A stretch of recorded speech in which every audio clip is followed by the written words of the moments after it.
mensaje de hoy se llama El mejor regalo de Dios. ¿Cómo se llama el mensaje de hoy? El mejor regalo de Dios.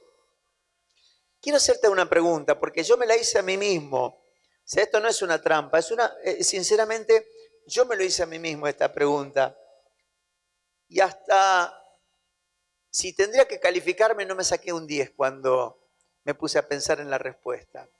¿Qué es lo mejor que Dios ha hecho por ti?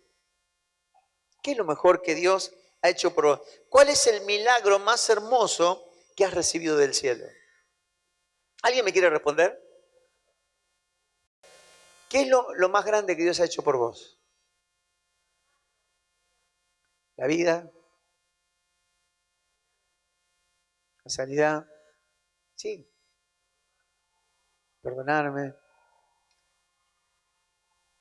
Porque, a ver, si vos me preguntaras a mí hoy, que estoy saliendo de toda esta experiencia dura, a lo mejor te digo lo que dijo Rosita. Sí, que me devolvió la vida. Porque no creo que nunca estuve tan cerquita del otro lado. Entonces, es como que es muy fuerte la experiencia. Y voy a decir, aunque en realidad sí estuve, pero yo no tuve conciencia. Cuando tenía 6 meses, no solamente estuve cerquita, estuve del otro lado. Estuve como 20 minutos sin signos vitales, muerto el bebé. Pero yo no me acuerdo. Esta vez lo viví del lado de adentro con conciencia. Entonces, uno se acuerda de eso, de toda la experiencia que tuvo, cómo Dios me sacó de allí. Entonces, uno puede llegar a decir, qué sé yo, la restauración de mi familia, puede llegar a decir la sanidad de mi cuerpo, que Dios me haya permitido seguir viviendo. Quiero compartirle esto, desde que estaba allá, todavía no habíamos regresado, una carga que Dios empezó a poner en mi corazón. Y no voy a predicar solamente hoy sobre esto, voy a seguir predicando algunos domingos más, porque el tema es muy amplio. Pero es algo que Dios ha puesto una carga en mi corazón en todo este último tiempo. Hemos sido bendecidos, sin duda. He visto que semejantes bendiciones recibidas que hemos tenido algunos de nosotros no han alcanzado, no han sido lo suficientemente grandes para que seamos fieles a Dios. O sea, es tanto lo que hemos recibido, pero parece que no ha sido lo suficientemente grande como para que le seamos fieles al Señor. Ora al Señor que nuestro Padre hoy nos abra los ojos del entendimiento para ser alumbrado en lo que se nos quiere edificar con la palabra. Y vamos a ir rápidamente a Efesios capítulo 2, versículo 1 al 9. Solo voy a extraer algo de ahí. Voy a leer mucha Biblia esta mañana. Yo por ahí escucho otros predicadores, porque me gusta escuchar otros. Y por ahí me preocupa cuando los predicadores hablan toda una predicación y te leen una frasecita así y después se olvidan y no fundamentan lo que te enseñan sobre la palabra. Para mí, si la palabra está ausente, o sea, está bueno, pero le falta esencia. Porque si hay algo que va a permanecer, dice, el cielo y la tierra pasarán, pero mis palabras nunca pasarán. Si hay algo sobre lo que usted se puede parar, es sobre la palabra.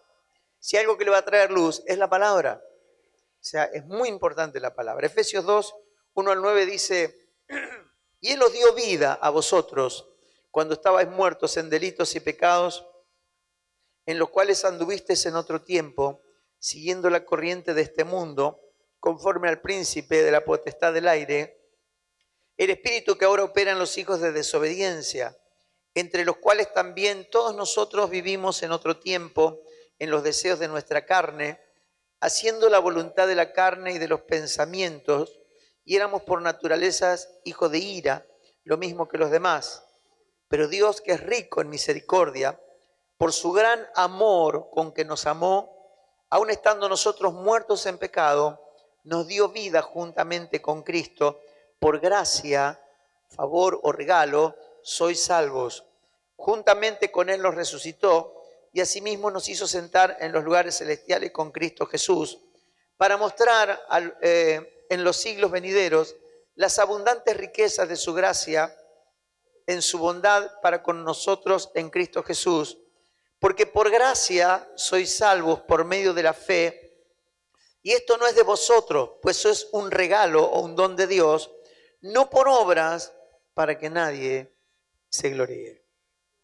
Versículo 8 dice, porque por gracia, por favor, por regalo, sois salvos por medio de la fe, y esto no es de vosotros, pues es un regalo de Dios. Cuando algo es regalado, a veces uno no llega a valorar lo que se le regaló porque no lo tuvo que pagar. A veces me ha pasado a mí mismo. A veces me han regalado algo y yo no le di tanto valor. Después cuando me enteré lo que costó, digo, uy, porque me di cuenta del valor. No había tomado conciencia del valor. Ahora, quiero que sepas, aunque no lo puedas comprender en su totalidad, oro que se te empiece a revelar, que el mayor milagro recibido e inmerecido es la salvación de nuestras almas. ¿Cuál es el mayor regalo que el Señor te ha dado? A ver, mire un ejemplo. Usted oró por mí para que yo me sane. Estoy en proceso, pero ya vamos bien. Pregunto, si Dios no me hubiera sanado y me hubiera muerto, ¿hubiera perdido la salvación?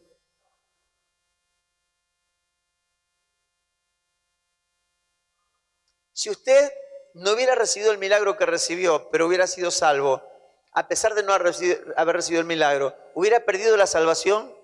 Solo si se aleja.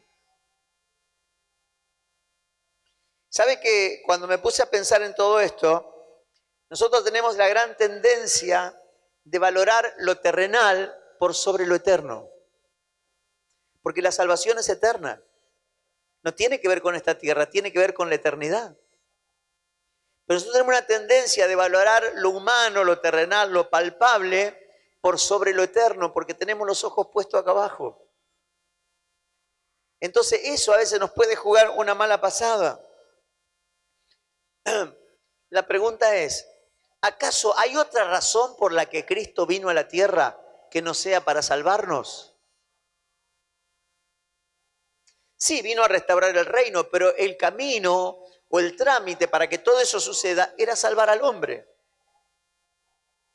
Cristo no vino a sanar a los enfermos, Él vino a salvarnos. Después hay una cantidad de cosas, todo lo demás, o sea, prosperidad, sanidad, restauración familiar, liberación de maldiciones, son consecuencias de haber sido salvo. O viene como un anexo, fíjese, dice la palabra de Dios, busca primeramente el reino de Dios y su justicia, y todo lo demás viene por añadidura. Busca lo eterno y lo temporal se añade. Se añada o no se añada, lo eterno no se pierde. El tema es que nosotros a veces tenemos algunos conceptos erróneos y a veces podemos llegar a perder lo eterno por lo terreno. Entonces, esta es mi gran preocupación como padre. Bueno, lo voy a compartir un poquito más adelante. La salvación a nosotros nos es un regalo, es gratuita, pero no es gratis. A ver, la salvación me es gratuita, pero no es gratis. ¿Qué te quiero decir? Si yo te regalo a vos un auto que vale 500.000 pesos, para vos es gratuito, pero no fue gratis, a mí me costó 500. ¿Me entendés lo que te quiero decir? O sea, el hecho que la salvación es gratuita para nosotros no es gratis. Y te lo voy a mostrar por la palabra, 1 Corintios capítulo 7, versos 22 y 23. Después, hoy voy a tocar unos cuantos temas en cuanto a la salvación y la vida eterna, y no voy a profundizar en ninguno, pero los próximos domingos voy a entrar a meterme en algunos temas específicamente, y vamos a predicar varios domingos, todos sobre este mismo tema. Hoy va a ser como tirar un pantallazo general de todo, y en los próximos domingos vamos a ir entrando en cada una de estas cosas. 1 Corintios 7, 22, 23 dice, porque el que en el Señor fue llamado siendo esclavo, liberto es del Señor a sí mismo. El que fue llamado siendo libre, esclavo es de Cristo. Por precio fuisteis comprado, no os hagáis esclavo de los hombres. Que dice que yo fui comprado por precio. Y habla de ser libre de la esclavitud del pecado. Porque en realidad nosotros somos del Señor por doble partida. Cuando usted fue hecho, fue creado, usted es creación de Dios. Pero luego nosotros, por una cuestión de naturaleza, nos vendimos al pecado y caímos en las manos de Satanás y él nos esclavizó y éramos esclavos del pecado. Y cuando alguien es esclavo, se debe a un amo que era el pecado y sobre el pecado Satanás. Entonces, aunque éramos creación de Dios, perdimos derecho o Dios perdió derecho sobre nosotros a causa del pecado. Pero para poder Él sacarnos, rescatarnos de allí, tuvo que morir Él por el pecado, un inocente por los pecadores. Cuando dice la palabra de Dios que nos compró y habla de esclavitud, es como antes, ahora no hay esclavitud, pero antes, cuando había esclavos, había mercados de esclavos.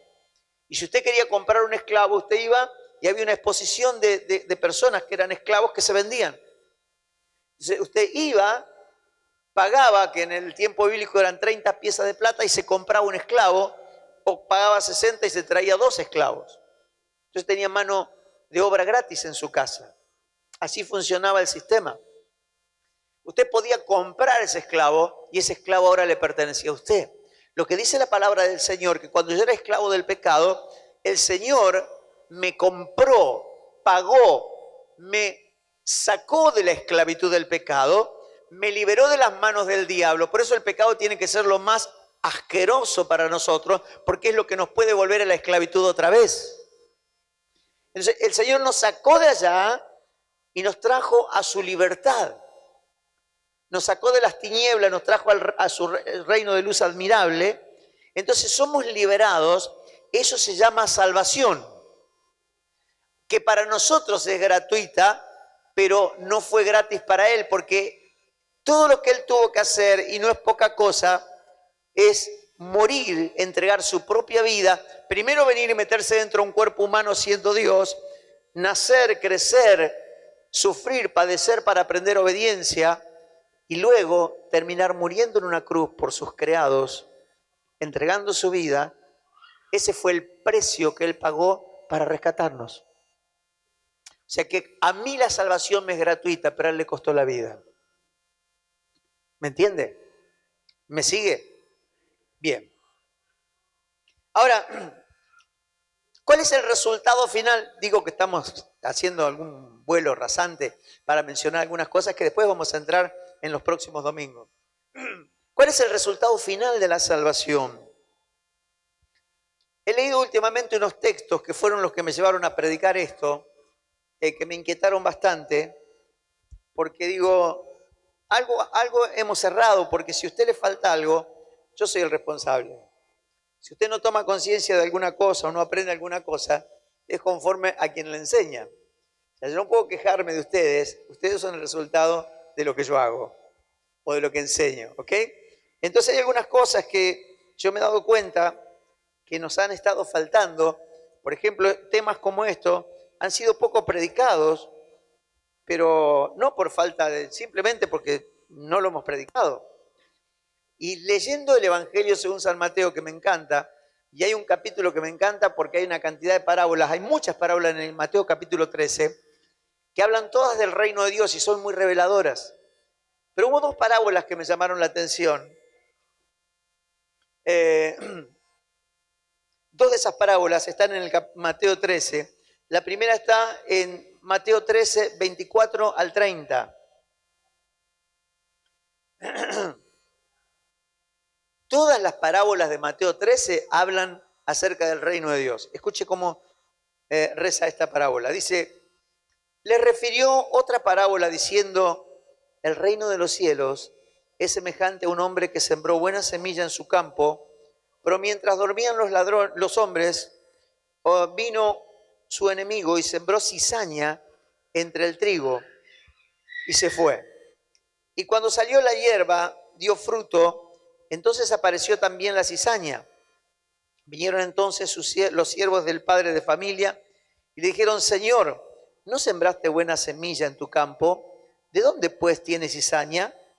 Y él le dijo, un enemigo ha hecho esto.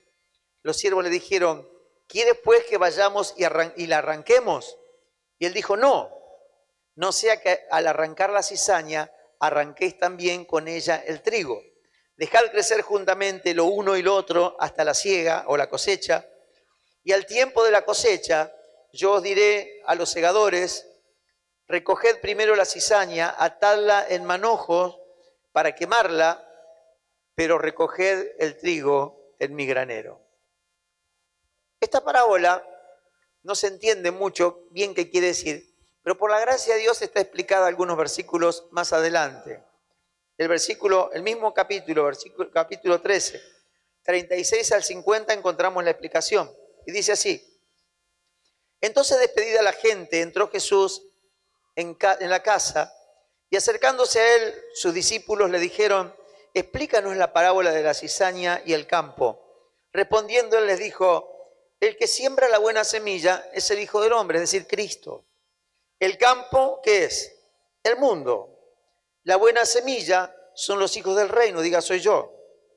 La cizaña son los hijos del malo, los perdidos. El enemigo que la sembró es el diablo. La siega o la cosecha, ¿qué es? El fin del siglo. Y los segadores o los cosechadores, ¿quiénes son? Los ángeles. De manera que como se arranca la cizaña y se quema en el fuego, así será en el fin de este siglo. Enviará el Hijo del Hombre, Jesús, Cristo, a sus ángeles y recogerán de su reino a todos los que sirven de tropiezo y a los que hacen iniquidad, y los echarán en el horno de fuego. Allí será el lloro y el crujir de dientes. Entonces los justos resplandecerán como el sol en el reino de su Padre. El que tiene oídos para oír, oiga. Y cada vez que la palabra de Dios dice el que tiene oídos para oír, oiga, es porque hay revelación. Es porque no es cuestión de oír a la ligera, sino interpretar qué es lo que Dios te quiere decir. Es interesante que el primer detalle que vamos a encontrar de toda esta parábola, primero que hay algo muy importante que quiero que tengan en cuenta. Habla del fin del siglo. ¿Cuántos saben que todo esto tiene una fecha de vencimiento? Algunos quizás no toman en cuenta eso, pero vamos a tocar bastante acerca de la fecha de vencimiento de este planeta o de los hombres, que es justamente donde me voy a dirigir, que tiene que ver directamente con nuestra salvación. Primer detalle, observe que el trigo y la cizaña están sembrados en el mismo campo. ¿Ok? No están sembrados, el trigo está separado, no están todos juntos. Diga conmigo, no se distingue. Están sembrados en el mismo campo. Porque si miramos bien, nos vamos a dar cuenta que los justos o los hijos de Dios no están sembrados en la iglesia. ¿Dónde están sembrados? A ver, el versículo, ya le digo, 38. ¿Dónde están sembrados? En el mundo. Si usted no está sembrado dentro de la iglesia, y esto a mí me trajo una luz, porque a veces nosotros asociamos la vida cristiana con la iglesia. Asociamos nuestra vida espiritual con la iglesia. Pero se refiere en realidad al lugar donde pasamos la mayor cantidad de tiempo, y usted no vive acá adentro. ¿Sí o no? Y le voy a hacer una cuenta.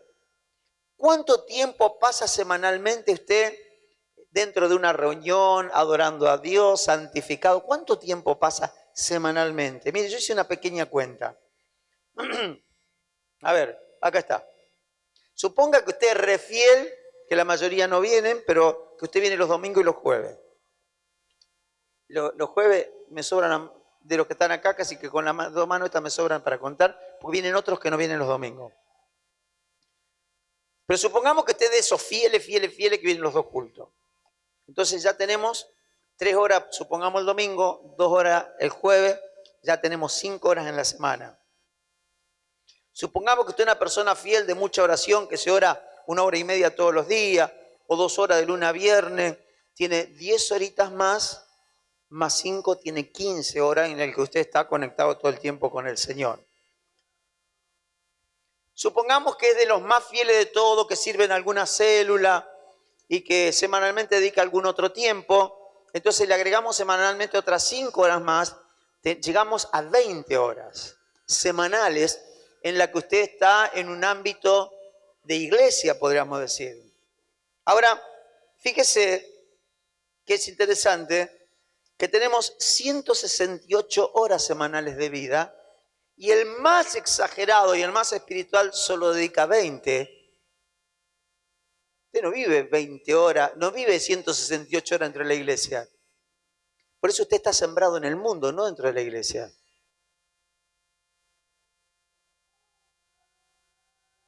El tema es que sembrado en el mundo somos trigo y no cizaña. Es la naturaleza lo que cambia. ¿Sabe lo que dice la Biblia? No se me ofenda, por los frutos los van a conocer. No porque va a la iglesia. Porque ¿sabe qué saqué? Mire, si usted tiene 20 horas de consagración, de oración, de culto, pero tiene 168 horas en la semana, el 12% de nuestro tiempo nada más lo pasamos en cultos y en cosas muy espirituales. Quiere decir que tenemos un 88% viviendo en el sistema. Es interesante. Por eso es clarito que la palabra dice, no, esto lo sembró en la iglesia y esto lo sembró los hijos del malo, están en el mundo. No, no, todos estamos en el mundo. Usted vive en este sistema. El tema es que acá adentro somos todos santos. ¿Sí o no? Claro. Yo nunca escuché a un hermano acá adentro decir malas palabras, jamás. Jamás, jamás, jamás, jamás, jamás, jamás, jamás, jamás. Y creo que no lo voy a escuchar. Pero me imagino que hay un montón que afuera sí las dicen.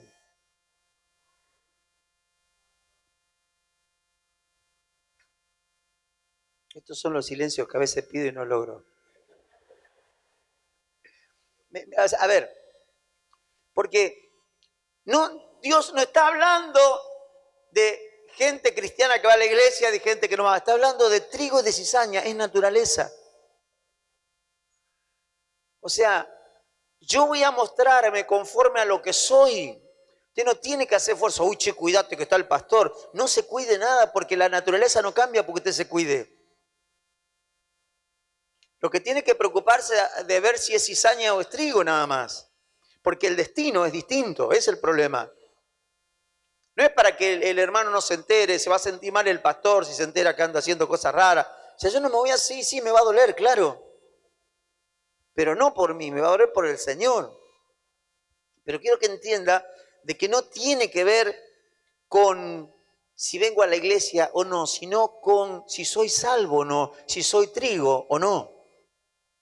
Entonces, observemos la calificación de lo que van a parar al fuego, de la cizaña.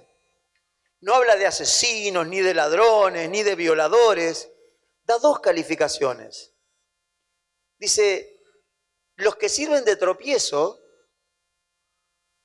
dice, y los que hacen iniquidad. O sea, no habla de gente terriblemente mal, simplemente alguien que sirve de tropiezo. ¿A quién? A los que quieren ser salvos. Yo he escuchado decir, y cancelo eso, ¿no? Porque a veces hasta yo lo he dicho. La gente no tiene problema con el evangelio. La gente no tiene problema con Cristo, tiene problema con los cristianos. Mucha gente no llega a Cristo por nuestro mal testimonio. Yo para ser como este, ni ¿para qué voy a la iglesia? ¿Me entiende? Entonces, la pregunta es, si yo soy de tropiezo, soy trigo, soy cizaña. O sea, pastor, ¿quiere invitar a otro predicador para el domingo que viene? No, vamos a seguir despacito. Tranquilito, porque no puedo gritar mucho, pero vamos entrando. Ahora, no habla de asesinos, los que sirven de tropiezo, impidiendo que otros se afirmen en el Señor, cuestionando la santidad de los santos, la pureza de los hijos de Dios. Y cuando habla de los que hacen iniquidad, es una palabra muy de antiguo pacto, pero aparece en el Nuevo Testamento. ¿Y sabe qué quiere decir en el Nuevo Testamento la palabra iniquidad? Mire qué sencilla que es. Se traduce como los que hacen ilegalidad, transgresión, infracción o maldad. Ilegalidad. ¿Cuántas cosas ilegales tenemos? Hablamos ayer con el pastor Julián.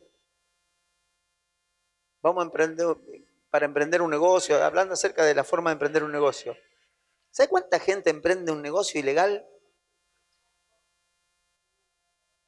O sea, no son genuinos, no, o sea, se olvidaron de la naturaleza que tienen. Yo no puedo vivir en la ilegalidad. No puedo, a mí me preocupa muchísimo, todo esto a mí me trajo un conflicto, porque encima te lo tengo que predicar. Y yo sé que no me gano la simpatía o el amor de muchos cuando hablo de estas cosas, pero yo te tengo que salvar, no tengo que hacer que vos seas simpático conmigo. Yo tengo que lograr que vos te vayas al cielo, que no vayas al fuego eterno. O sea, esa es mi misión. Entonces, esto habla de nuestra forma de vivir en la casa, en el trabajo, en el barrio, con los amigotes de antes que ya no deberían ser tus amigos. O se salvan o te echan. Porque si vos ya no haces lo que hacen ellos, no te van a tolerar. Ah, no, yo sigo teniendo los amigos de antes, hermano. Y la única forma que vos compartas lo que ellos hacen, si no, no sos su amigo. Y si vos compartís, o sea, me parece que solamente venís, pero seguís siendo cizaña.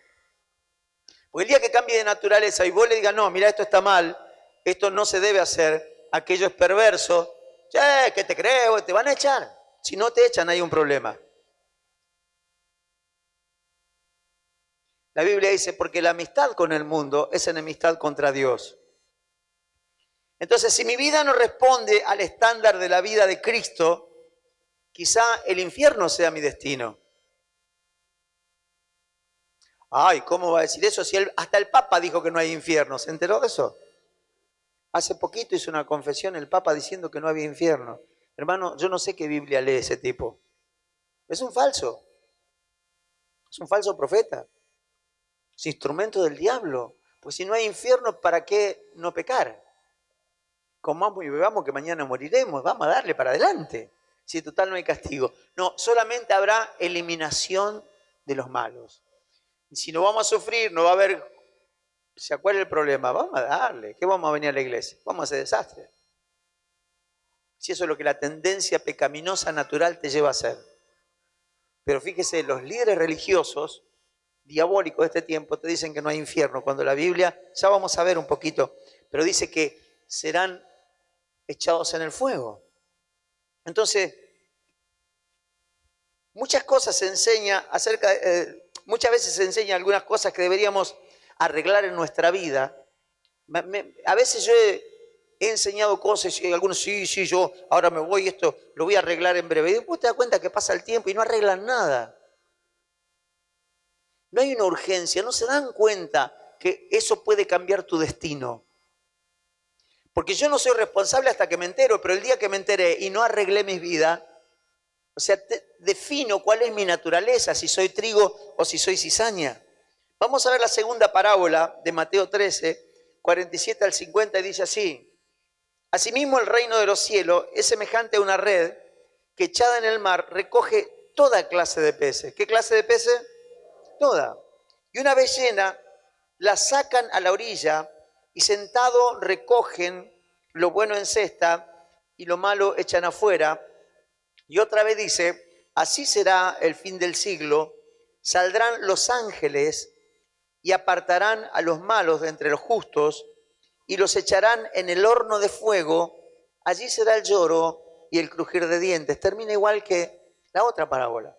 Los ángeles separando y tomando esto y echándolos en el fuego eterno. Diga conmigo infierno. O sea, esto no es un juego. Lo que yo por ahí no alcanzo, y pido disculpas si yo no he sido muy claro en otras oportunidades, no alcanzo a entender de gente que se aparta porque tuvo un problema, o con alguien, o no le gustó algo que Dios no le respondió, y por algo terreno, natural, humano, temporal, desecha lo eterno. Oiga, ¿qué va a ser el día que los ángeles tengan que recoger a unos y a otros? Porque usted, ¿qué le va a decir al ángel? No, mira, a mí llévame igual porque yo me ofendí porque tenía razón. A mí el hermano no me saludó. Eso le va a decir al ángel. Lo va a atar en un manojo al fuego eterno, hermano.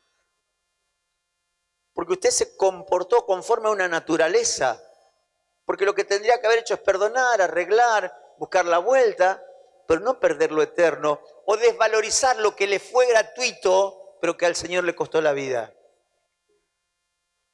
Si esta parábola es similar a la anterior, y quiero destacar las similitudes más grandes.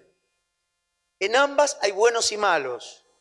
En ambas parábolas, los ángeles son quienes están a cargo del trabajo de llevar al destino eterno a los hombres. En ambas, habla del destino final o del fin de los siglos. Ahora, ¿es verdad que va a haber un fin de todo? Bueno, se lo lee en la Biblia. Mateo 24, capítulo 4, versículo 14. Estos son, y yo pido perdón sinceramente, temas que no hemos predicado mucho. Pero hoy, por su gracia, Dios nos está trayendo un poquito de luz para que podamos ubicarnos y empezar a valorar y a vivir para nuestra salvación. Usted va a vivir terriblemente dichoso si usted es salvo y valora su salvación y cuida su salvación. Y a veces vivimos los tumbos, ¿sabe por qué, hermano? Porque aunque estamos acá adentro, todavía la naturaleza no se sabe si es trigo o es cizaña. Dice Mateo 24, 4 al 14, respondiendo Jesús les dijo, mirad que nadie os engañe, porque vendrán muchos en mi nombre diciendo, yo soy el Cristo, y a muchos se engañarán. Y oiréis de guerras y de rumores de guerra, mirad que no os turbéis, porque es necesario que todo esto acontezca, pero aún no es el fin. Porque se levantará nación contra nación, reino contra reino, habrá pestes y hambres y terremotos en diferentes lugares. Describe todo lo que ya, no solamente lo que está aconteciendo, sino lo que ya ha acontecido. Dice, y todo esto será principio de dolores. Entonces os entregarán a tribulación y os matarán, y seréis aborrecidos de todas las gentes por causa de mi nombre. Esto está sucediendo en otros países, en otras latitudes de la tierra, que están persiguiendo a los cristianos. Si muchos tropezarán, entonces se entregarán unos a otros, y unos a otros se aborrecerán, y muchos falsos profetas se levantarán y engañarán a muchos. Y por haberse multiplicado la maldad, el amor de muchos se enfriará. Mas el que persevera hasta el fin, éste será salvo. Y será predicado este evangelio del reino en todo el mundo para testimonio a todas las naciones. Entonces vendrá el fin. Este tiempo coincide que he hablado con otros hombres de Dios, inclusive allá en Pinamar, y para que sí, parecía que después que volví, vinieron algunos pastores, aún uno que fue mi pastor, y todos hicieron un hincapié en esto. Dice, todas las señales están cumplidas. No hay nada que reste por cumplirse. El evangelio ha llegado al mundo. Terremotos, guerras, pestes, hambre. No tenemos que ir muy lejos. Antes teníamos que pensar, pero hoy usted puede simplemente prender algún canal de Venezuela y va a ver gente hambreada. Gente que bajó en un año 10 kilos por hambre. Cantidad de gente. Y eso que se tapa la información, pero no hace falta ir muy lejos. Aún en nuestro país tenemos hambre. Pero hay terribles manifestaciones de los que la palabra de Dios presenta como una señal antes del fin, que ya están cumplidas. Y he escuchado de bocas de grandes siervos de Dios decir, las señales están todas cumplidas, el fin está cerca. Mateo 24, 30 y 31 dice, entonces aparecerá la señal del Hijo del Hombre en el cielo, y entonces lamentarán todas las tribus de la tierra, y verán al Hijo del Hombre viniendo sobre las nubes del cielo con poder y gran gloria.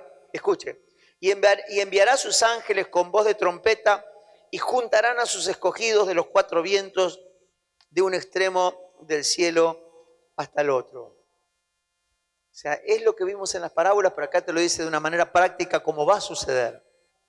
O sea, se va a escuchar una voz en el cielo, una voz de trompeta, va a aparecer el Señor y va a enviar a sus ángeles y nosotros vamos a ser llevados con el Señor.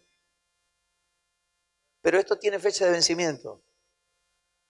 Ahora, ¿qué va a depender que yo me vaya con el Señor o no? Si soy trigo, si soy cizaña. Si he vivido para mi salvación o viví simplemente para satisfacer mis deseos y si mis deseos no son satisfechos, bueno, entonces me voy de la iglesia, me aparto del Señor, me voy a pecar un poco al mundo. O sea, no entendió nada. No entendió nada. Entonces, ese es el fin de la salvación. O sea, somos salvos ¿de qué? De condenación eterna. Cuando hablo de salvación, ¿salvación de qué? Y para que el diablo no me toque, para que no me... Sí, pero eso es temporal.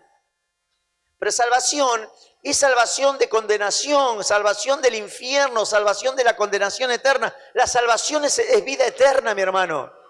No es un trámite de acá, no son 10 años. O sea, hermano, si yo me moría, ahora ya estaría con el Señor, pero nunca hubiera perdido mi salvación. Por eso Pablo podía decir, para mí el vivir es Cristo y el morirme es ganancia. Y si vivo para el Señor vivo y si muero para el Señor muero. Ya sea que vivo o que muera, soy del Señor porque soy salvo. ¿Qué es lo más importante? ¿Que Dios me prospere o que me salve? Soy salvo. Me va a prosperar porque Él lo ha prometido. Pero si tengo que esperar para eso, no cambia la realidad de la salvación, que es lo eterno. Y es el boleto que tengo comprado, aunque a mí me fue gratuito, a él le costó muy caro, es el boleto que tengo para partir a la eternidad. ¿Por qué los hijos de Dios mueren en paz? Porque saben dónde van. Tranquilo. O sea, el día que usted tenga que morir o yo me tenga que morir, voy a estar tranquilo. Sé que me voy con el Señor. Entonces, ¿cuál es el problema? No, he terminado una etapa, simplemente trataré de hacer todo lo que tenga que hacer mientras esté aquí en la tierra, arruinarle todas las obras que pueda al diablo y salvar toda la gente que pueda salvar para arruinarle el negocio de Satanás y que el plan de Dios se cumpla, que todos sean salvos. Entonces, mire otro texto y la similitud que tiene con lo que leímos recién. Primera de Tesalonicenses, capítulo 4. Primera de Tesalonicenses, capítulo 4, versículo 16 al 18. Dice así, porque el Señor mismo, con voz de mando, con voz de arcángel, con trompeta de Dios, descenderá del cielo.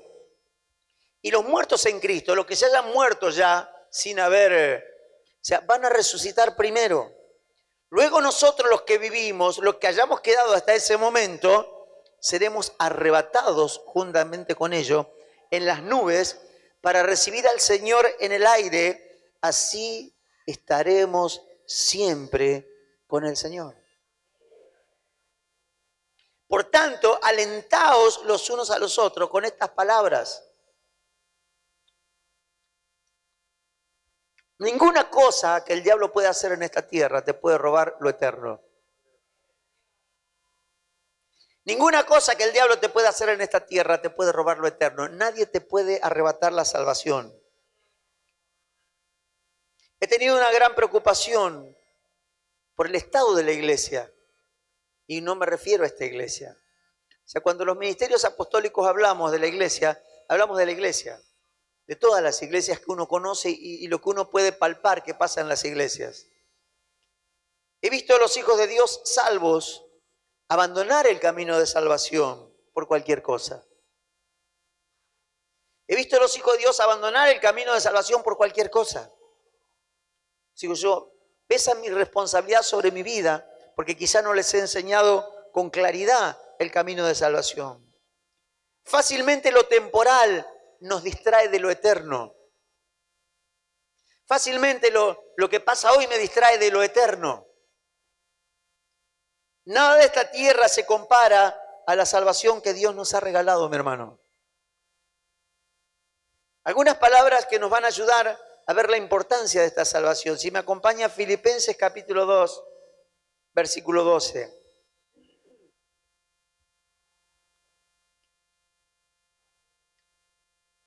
Son las palabras que me arrepiento de no haber predicado con más frecuencia, pero viene un tiempo de... Vamos a fundamentar una iglesia bien poderosa pero no solo poderosa, emotiva, alegre, próspera, sino firme. Dice, por tanto, amados míos, como siempre, está bien, ¿no? Sí. Como siempre habéis obedecido, no como mi ausencia solamente, sino mucho más ahora en mi ausencia, ocupaos de qué? En vuestra salvación. ¿Cómo? Con temor y temblor. ¿En qué me tengo que ocupar? En la salvación. Hebreos capítulo 2, verso 1 a 3. Dice, en todo el libro de Hebreos capítulo 1 comienza haciendo una comparación entre Cristo y los ángeles. Pero cuando llega el capítulo 2, comienza diciendo, por tanto, es necesario que con más atención, con más diligencia, atendamos las cosas que hemos oído, no sea que nos patinemos y nos vayamos del camino, que nos despistemos, que nos deslicemos. Porque si la palabra dicha por medio de los ángeles habla del viejo pacto, fue firme y toda transgresión y desobediencia recibió justa retribución. Escuche esto. ¿Cómo escaparemos nosotros si descuidamos qué cosa? Una salvación tan grande, la cual habiendo sido anunciada primeramente por el Señor, no fue confirmada por los que la oyeron. ¿Cómo vamos a escapar si descuidamos? O sea, hay algo que vamos a tener que empezar a tomar conciencia. No cuidar a ver si Dios te bendice, sino ya te bendijo. Por eso dice, bendito sea el Dios y Padre de nuestro Señor Jesucristo, que me bendijo tiempo pasado con toda bendición. Porque cuando Él te salvó, ya el paquete de todas las bendiciones están en la salvación. Que te tarde un poquito más, poquito menos, porque tenés que crecer. Que Dios trate en procesos que pasa con nosotros, pero no cambia de que seamos salvos o no lo seamos. Eso tiene que ver con lo que cambia nuestra verdadera naturaleza y nos hace trigo. Por eso nos comportamos en el mundo como dentro de una reunión.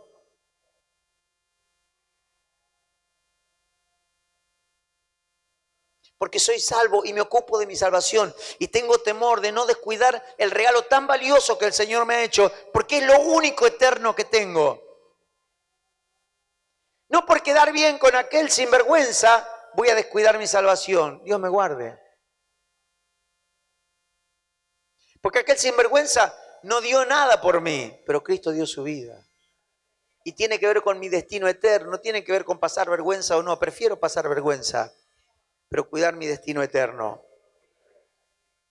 Entonces, amados hijos, es tiempo de cuidar lo eterno. La salvación es vivir para el destino correcto. La salvación es vivir para el destino correcto.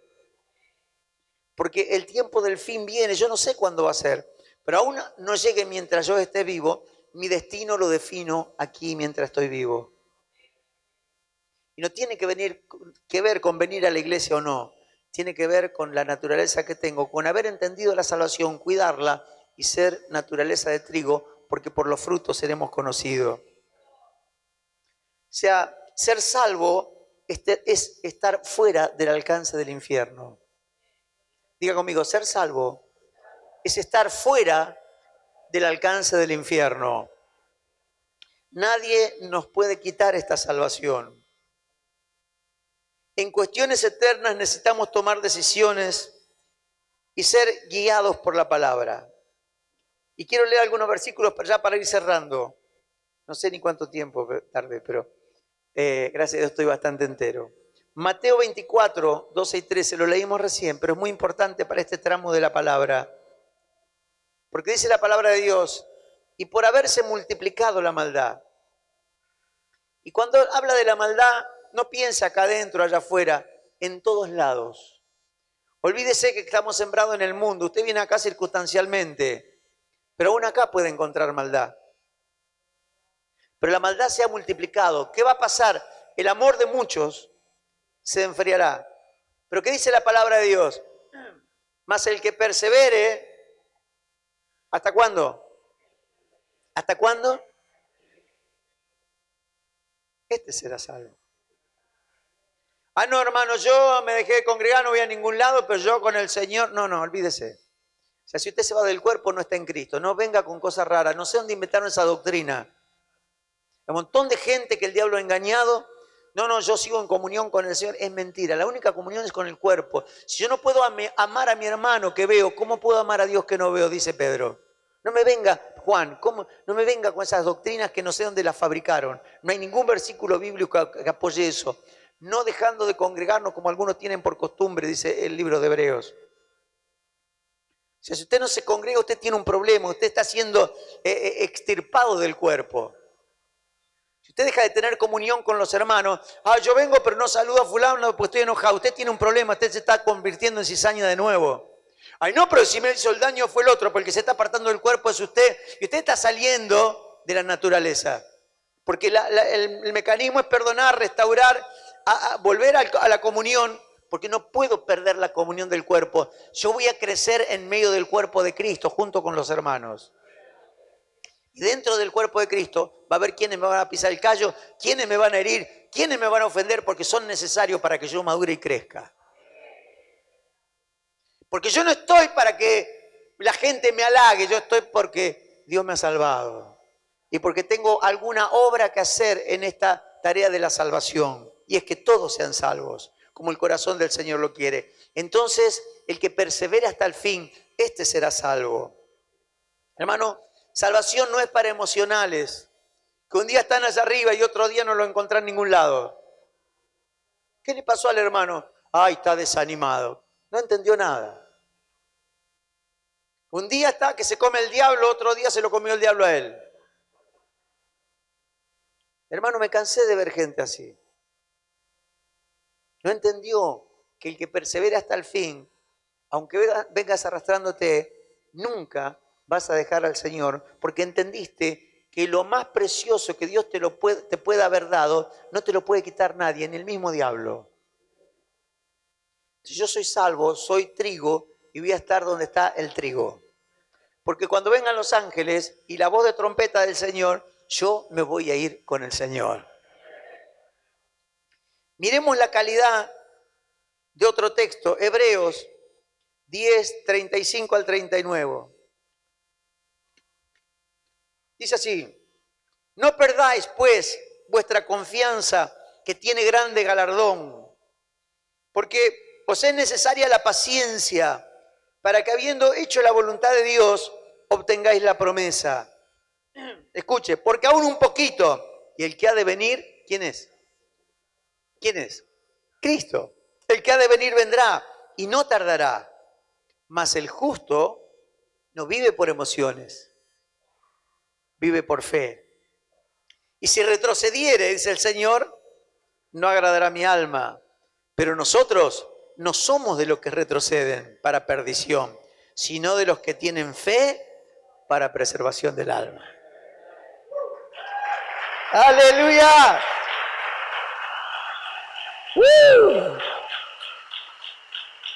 ¡Wow!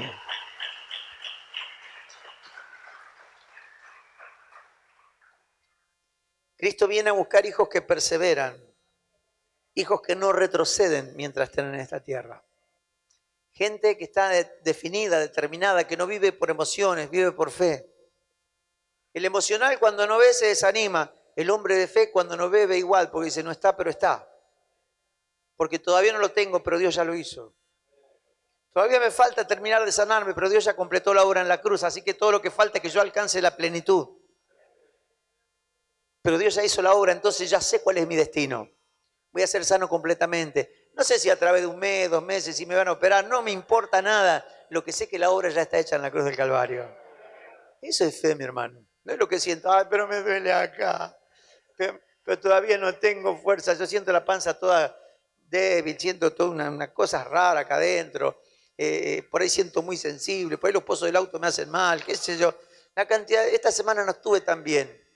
Justo esta semana, me venía bien, esta semana no estuve tan bien. Ni lo confesé. ¿Pero qué me importa? ¿Qué cambia de mi fe? Nada. Ay, ¿qué me pasará? Nada me pasa. El diablo es un mentiroso. Quizás tengo que ver de cuidar un poquito el cuerpo, un poco más hasta que termine el proceso. Pero la obra de la cruz ya está hecha. Yo estoy sano, mi hermano. hasta que se termine esto, que no es mi enfermedad, es una enfermedad. Nunca acepto una enfermedad como suya. Es una enfermedad que Dios permitió que el diablo me ponga para procesarme y tratarme, pero esto ya se va. Todavía no se fue, pero yo vivo por fe. Fe es certeza de lo que se espera, no de lo que ya tengo, de lo que se espera, convicción de lo que no se ve. Hermano, salvación es más valioso que cualquier otra cosa que Dios nos haya dado.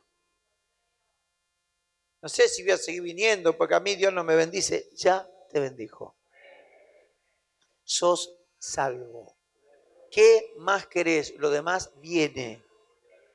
Quiero que cierres tus ojos. Valoremos la salvación y tomemos la decisión. Si no lo has hecho, creo que tenemos que reafirmar esta decisión. Señor, yo voy a perseverar hasta el fin.